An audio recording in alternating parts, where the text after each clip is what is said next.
Finance Friday number 3, y'all.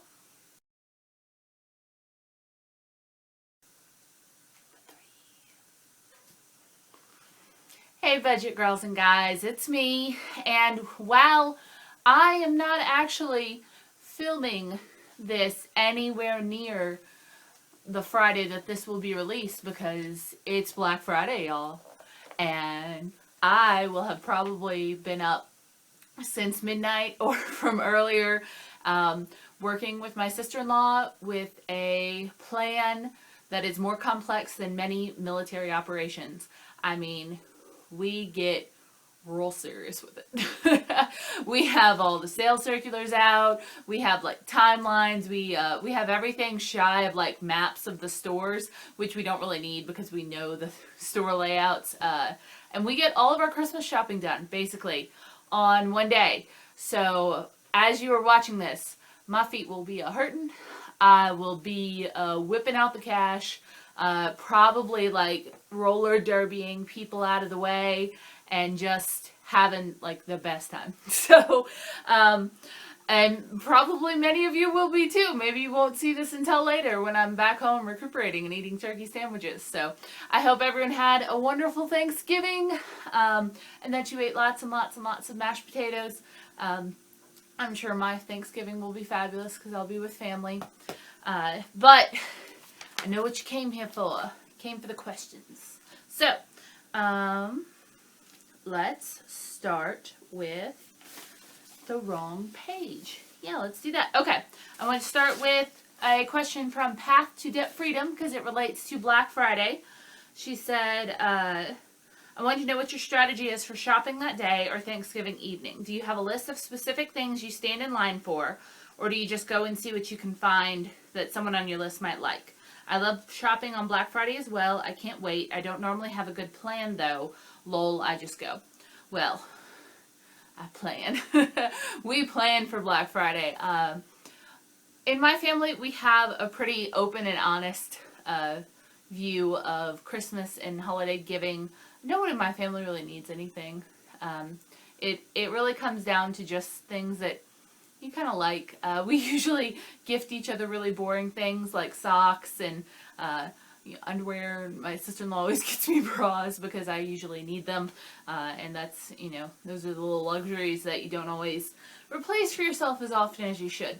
So we use that time to get a lot of things that we kind of like need replacements of, or, and we all have little lists. So I have my little list in my wish list, and so we'll look for something off of that. But we plan it out beforehand. We get the sales circulars and we look online and we know, we figure out what we're going to get first. And we circle potential things too. And there are backup levels on that. So if they're out of this item, well, maybe we can get this item for that person instead.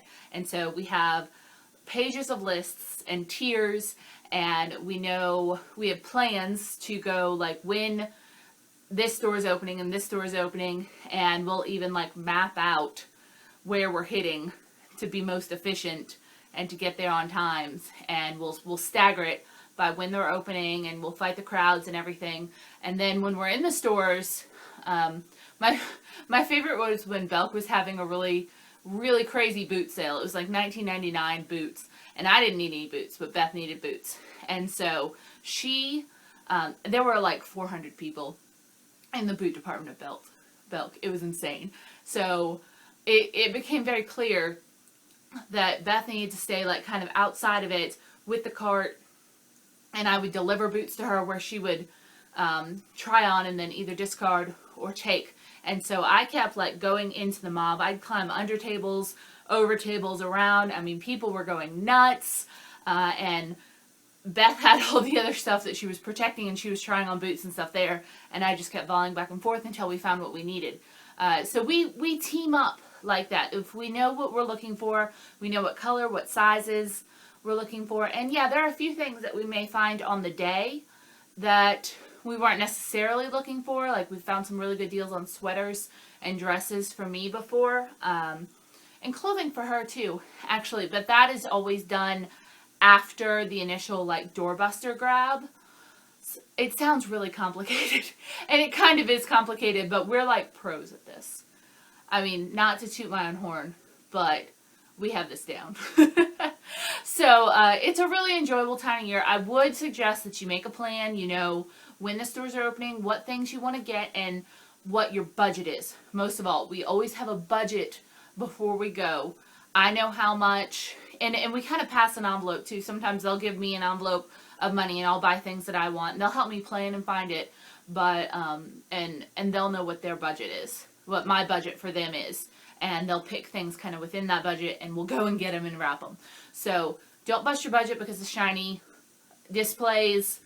Go in with a plan. If they're out of something that you wanted, don't despair. It's just stuff.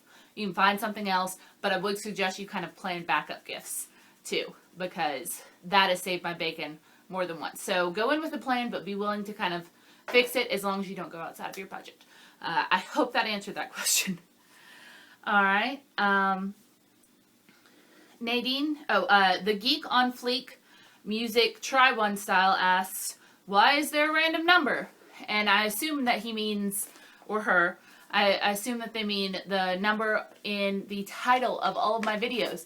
Now that is my current debt number, in case you did not know. Many people kind of figured that out. But in case you didn't know, the number, like this video will be like Finance Friday, probably Black Friday, blah, blah episode. And then there will be a number, negative 20,000 something.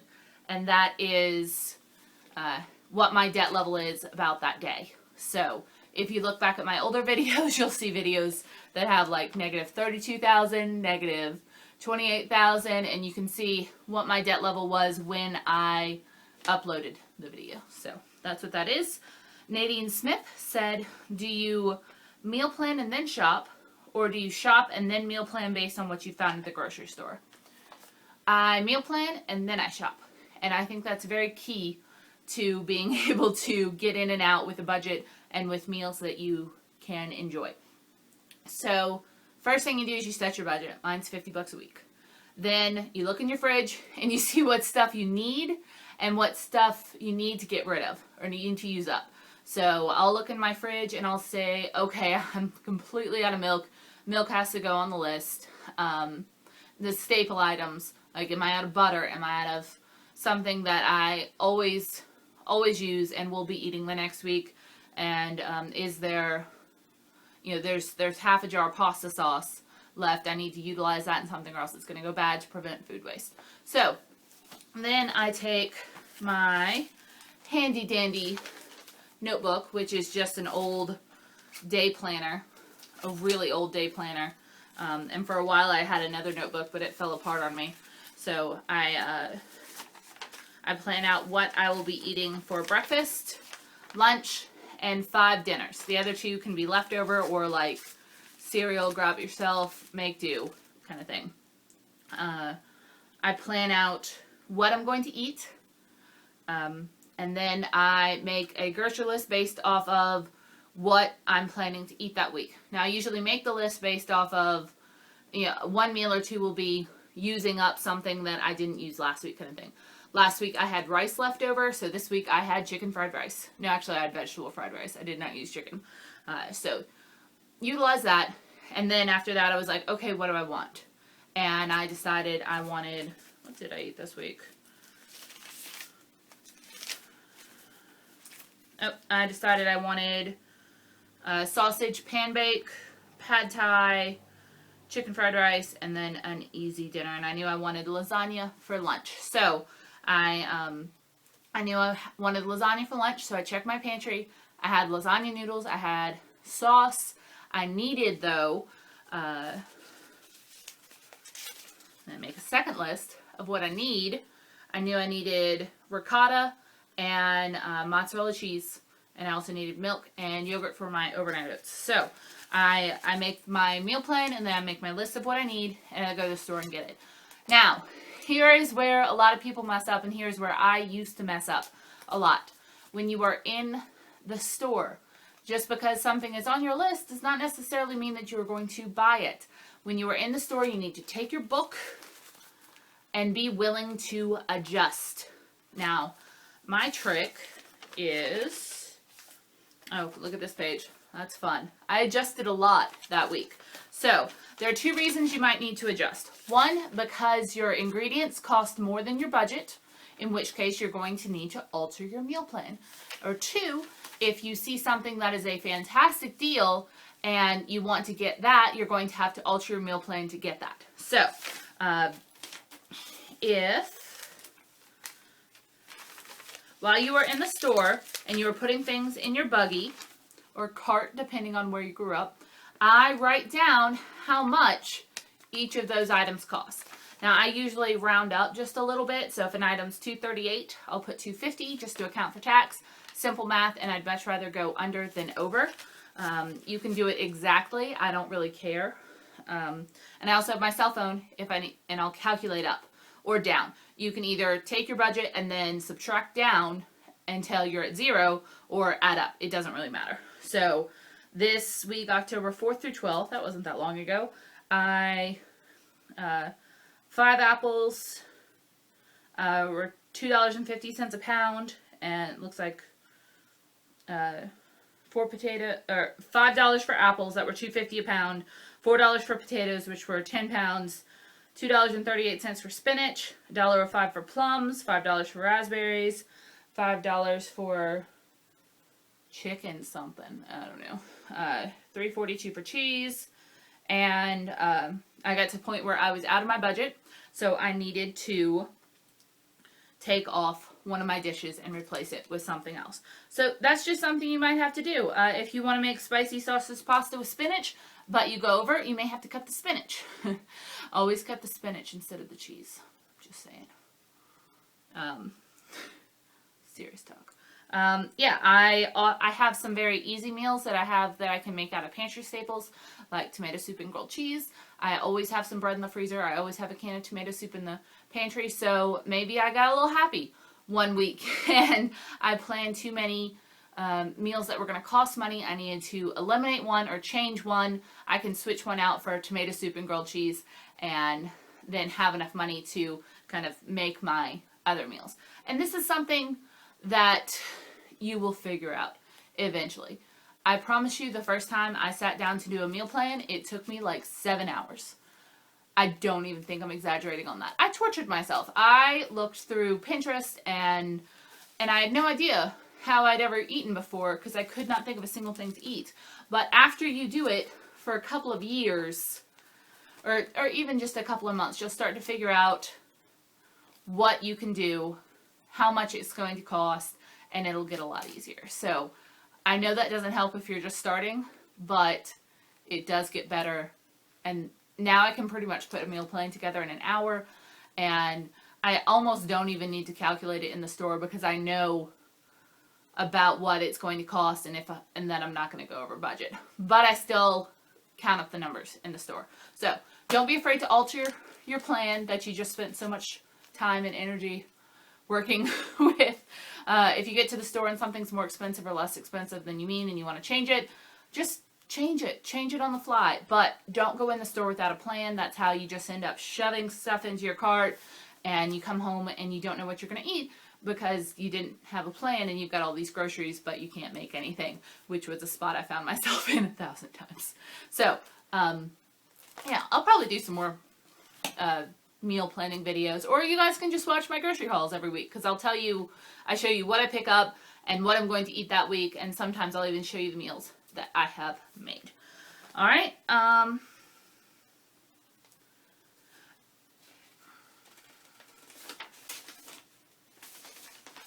I got these mixed up. Okay, here we go. All right, Laura Manu and Joyfully Julia both asked basically the same question of, do you have any future plans to meet up with any other YouTubers, or do you have any favorite YouTubers that you'd like to meet one day? And so I scratched a little list, and it's kind of endless, so I stopped myself. I would absolutely love to meet Chris and Jackie from Gazelle Intense. I think that we would just have so much fun together. I wish we lived closer because we could definitely make that happen. And no, I don't have any plans right now to meet up with any YouTubers. I'm broke. Vacationing is not in the budget. So, yeah. But if they're ever in Arkansas, swing on through. All right, I'd love to meet Christy from the former Mrs. Jones. She's so sweet, and so is Jamie from the Not So Ordinary Wife. We talk a lot, just on Facebook or YouTube, and I think we'd have a great time hanging out. I would love to meet Alicia from Mind Over Munch. She seems so down to earth, and while she'd probably want to do something really healthy, and I would probably die trying to do that healthy thing, I think we'd get along. The Brothers Green Eats, I really enjoy their channel. I think it would be fun to hang out and play Scrabble with them or something. Oh, Catherine from Do It on a Dime. I want to go to her house and just like bask in all the organizedness. That's it. Like, she doesn't even have to be there. Okay, wait, that sounded really creepy. Okay, I'd prefer it if she were there. But yeah, Catherine, if you want to invite me over, you have no idea who I am. I'd love to meet Josh and Christine from Do It on a Dime. They inspired me to pick up a camera and start YouTubing after watching their financial journey, and their kids are just so cute. I'd be happy to babysit. They're awesome. Lydia Shawn seems really cool. I would love to meet her and Riles. Rachel Cruz is a financial YouTuber. I would love to meet her and pick her brain on a few things. Mike and Lauren are really cool people also, and I cannot wait to see what will probably be the most videoed baby ever when they have their little boy, so that'll be exciting. And I've also recently gotten into Rhett and Link. I really like watching Good Mythical Morning, and I don't know how I missed that for so long. I didn't know that was a thing, but they're really funny. I don't know why I like watching them eat weird things. Like, it's really gross, but it's also really funny to watch Link barf, or like feel like he's going to barf. Well, he barfs too, but yeah. Okay, so yeah, I would love to meet any and all of them, but that's the only thing about YouTube is that everyone's so far away. No fun at all. Okay. Let's see. Okay, I had several questions on this, and I wanted to address it. The most recent one was 2 hours ago from when I'm filming this, from Joan3424, and she says, what if you met a guy who was wonderful to you in so many ways, but he wasn't in line with budgeting? What if he didn't budget and refused to ever go on a budget, no matter how much you showed him how beneficial it was? Would you plan a future with him or call it quits? Now, it's very similar to a question that Two Birds, One Nerd asked. How important is it for you to find someone that's on a debt-free journey or is already debt-free to share your life with? If they're not on the same page, is that a deal breaker? And Craftastic Gifts, JC Mayhew asked, would debt of a significant other or uninterest in getting rid of debt / unwillingness to save be a deal breaker for you in a potential relationship?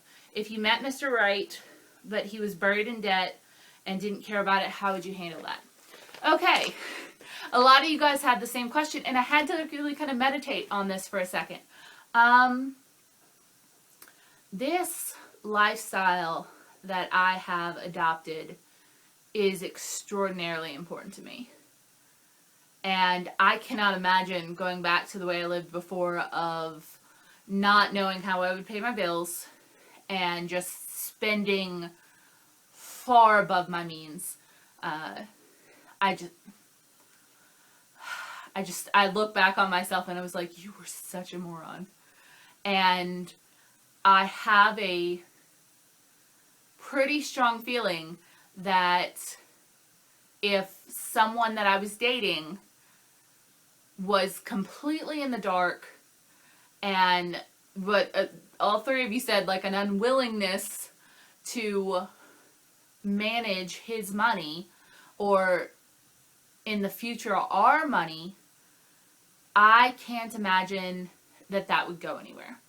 That sounds really harsh, but it's, I don't think I could handle it. Now, Dave talks about like the percentage, and I don't know it off the top of my head, but percentage of divorces that are, or percentage of problems in marriage that are money related. And I just cannot think of many other things that would be more important for us to be on the same page on. Like religion, basic core beliefs, morals, money. And dogs. Like if he hated dogs, sorry.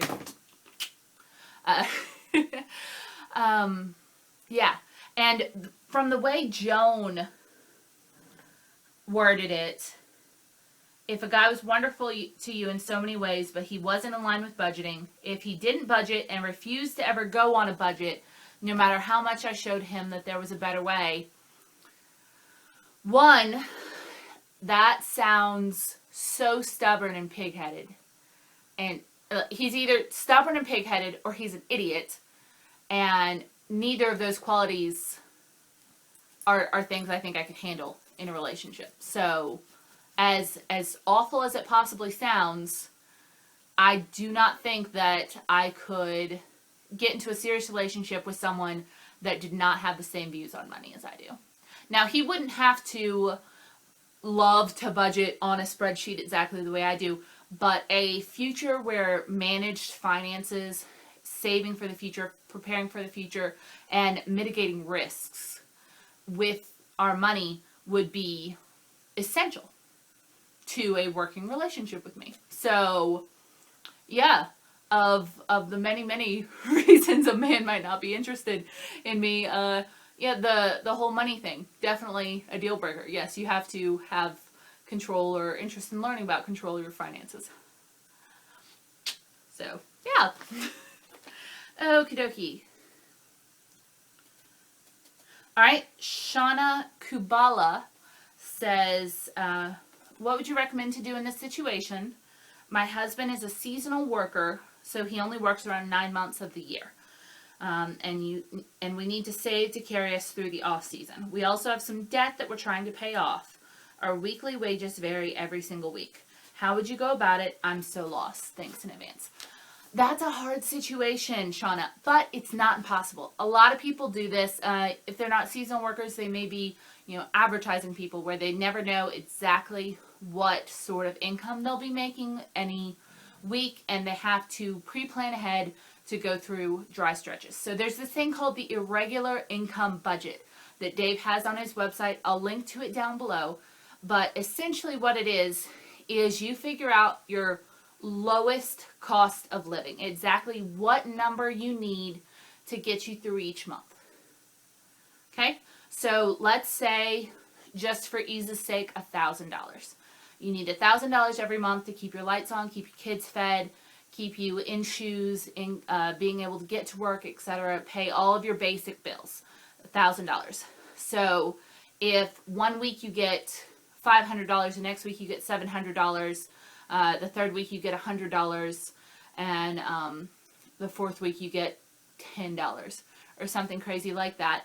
You have to figure out if that base number, you can count on that every single month. Now, you're probably going to be able to because you've been able to live this way for quite a while. So anything above that, that's when you need to figure out, well, I'm sorry, let me back up for one sec. So you need $1,000 every single month for the year to get through this, $12,000. And yeah, I realize, low numbers, but math is hard. $12,000 for the year. You're going to make above that because you've been having to live on this. So that's when you need to figure out, you've got 3 months where you're not working. You need to save at least $1,000 for each of those months, $3,000, to make it through on the off season. So as you're getting money in throughout the rest of the year, you need to take whatever money you need for the off season, divide that out by 9 months, and save that much each month so that you know you can get through the rougher time ahead. Now, in this situation, I would recommend you have a slightly larger emergency fund than your $1,000 basic. You'll know what that you need that to be, and understand that you have debt, so you'll also want to be paying off debt as well. Now, this all sounds very hard, but once you get your numbers on paper, it will become just a little bit clearer. And once you break it down to where you know what you need each month to survive, that means everything on top of that you get in can go first to saving for the off months.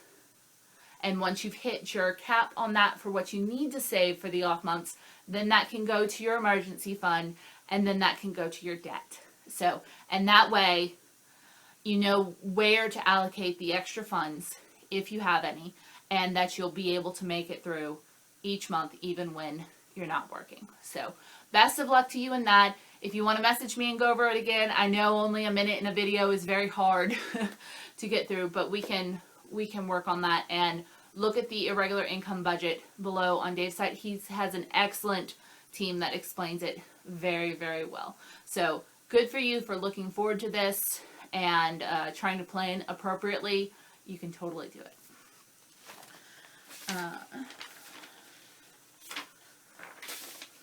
Alrighty.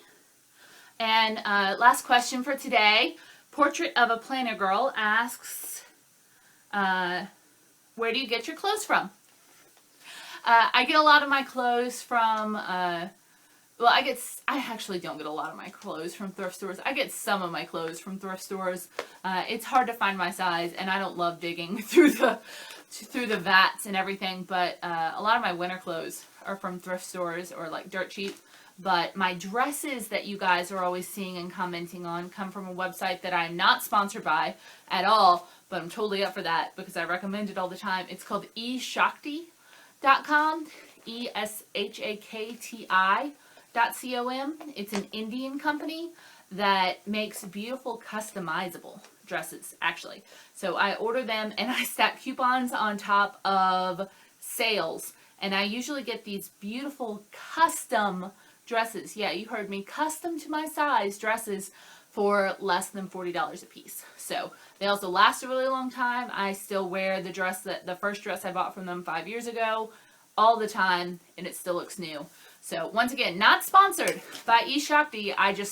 I like their products. So I'll link to them below, and you can actually put in your measurements, and they will send you your dress or pants or shirt or wherever you're buying fit to those exact measurements. So, but do wait until you've got a coupon and they have a sale.